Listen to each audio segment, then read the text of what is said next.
China's top diplomat Wang Yi is set to visit Washington, D.C. later this week to meet with senior U.S. officials. They're set to discuss a wide range of issues, including a potential meeting between the two countries' leaders next month, Eun-jin reports.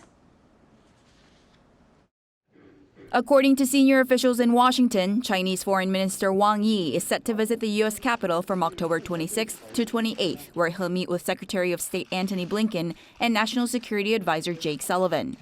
The diplomatic meeting comes as the war in Ukraine continues and the U.S. looks to prevent the Israel-Hamas war from escalating into a wider conflict in the Middle East.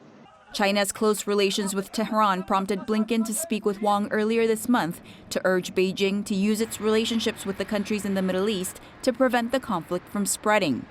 Other topics expected to be discussed include the South and East China Seas, cross-strait issues, and North Korea's provocations.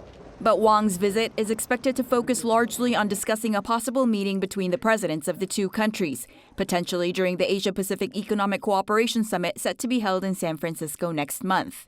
Biden and Xi last met on the sidelines of the G20 in Bali in November of last year and have not spoken since. Relations between the two countries have deteriorated over a variety of issues, including trade, technology, human rights, the status of Taiwan, and China's stance on the war in Ukraine. They were further thrown into crisis when a Chinese spy balloon was shot down over U.S. territory earlier this year. Whether or not Wang will meet with President Biden during his current visit is yet to be seen, with the trip described as reciprocal to Blinken's visit to Beijing in June when he met with Chinese President Xi. While China has expressed interest in a Biden-Xi meeting, it has also pressed for concessions, such as the easing of U.S. export controls on advanced semiconductors and other strategically important technologies. As stated by State Department spokesperson Matthew Miller, there is no substitute for one-on-one conversations at the leader level, which remains hopeful for next month. Eun-jin, Arirang News.